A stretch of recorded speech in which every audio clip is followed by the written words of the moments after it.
இன்றைக்கு நாம பேசுறது மானிய கோரிக்கை. அவைத்தலைவரே, உங்களை கெஞ்சி கேட்டுக்கிறேன். நாங்களும் பொறுமையா ஒரு வாரம் 10 நாளா பார்த்துக்கிட்டே தான் இருக்கிறோம். மானிய கோரிக்கையை தவிர மத்த எல்லா நிகழ்ச்சியும் இங்க நடக்குதுங்க. பொதுவா நான் சொல்றேங்க, நான் ஆளுங்கட்சி எதிர்கட்சி எல்லாம் கிடையாது. நாங்க ஒரு பொதுவான ஒரு சட்டமன்ற உறுப்பினராக இங்க நான் பேசுகிறேன். இங்க மக்களுக்காக பேசுறதுக்கு தான் இந்த சட்டசபை. ஓகே, உங்க கருத்து சொல்லுங்க, ஒரு 5 நிமிஷம் சொல்லலாம், ஆளுங்கட்சியோ எதிர்கட்சியோ.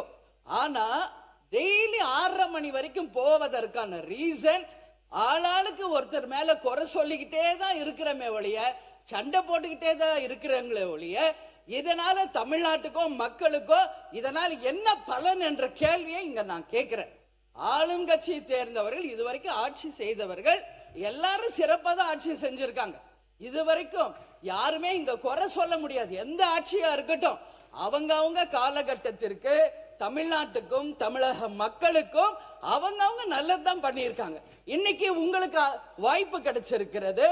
உங்கள் ஆட்சியை மக்களுக்கும் இந்த நாட்டுக்கும் நல்லது செய்வதற்கு நீங்கள் எல்லா முயற்சி எடுங்கள். அதற்கு மக்களும் சரி, எல்லாரும் துணை நிற்போம் என்றுதான் சொல்றோம்.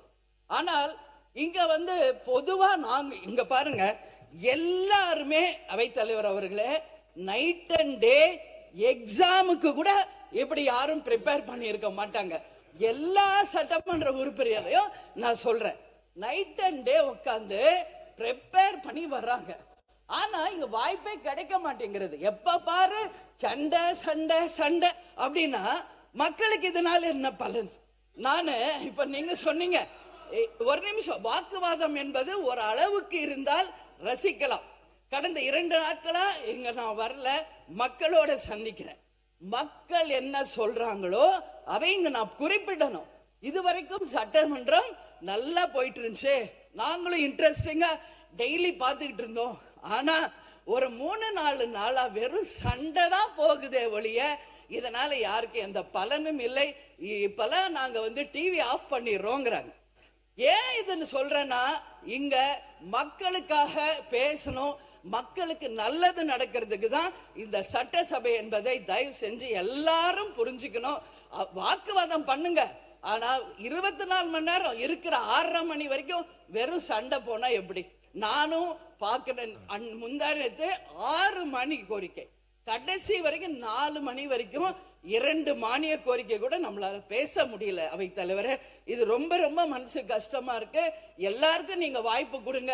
பேசினவங்களே தான் பேசுறாங்க, சண்டை போட்டவங்களே தான் சண்டை போட்டுக்கிட்டு இருக்காங்க. அப்புறம் அப்ப எல்லாரும் அவங்கவுங்க வேலையை விட்டுட்டு எக்ஸாமுக்கு ப்ரிப்பேர் பண்ற மாதிரி 3 மணி 4 மணி வரைக்கும் ப்ரிப்பேர் பண்ணிட்டீங்க. உட்கார்ந்து கடைசி வரைக்கும் மக்களை பத்தி பேசவே முடியல. வேடிக்கை பார்த்துட்டு சண்டையை பார்த்துட்டு போறதுக்கு அனுமதி அளித்தேன்.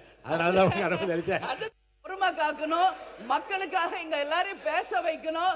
இங்க வெறும் இது சட்டமன்றம், சண்டை மன்றம் கிடையாது. அதனால அவர் பேசாத வரைக்கும் அமைதியா போதுங்க. ஒன்ஸ் அவர் ஆரம்பிச்சாங்க பேசியது போதுமா? தயவு செஞ்சு நீங்க அனுமதி தராதீங்க. எல்லா உறுப்பினருக்கும் வாய்ப்பு தாருங்கள் என்று கேட்டுக்கொண்டு அமர்கிறேன்.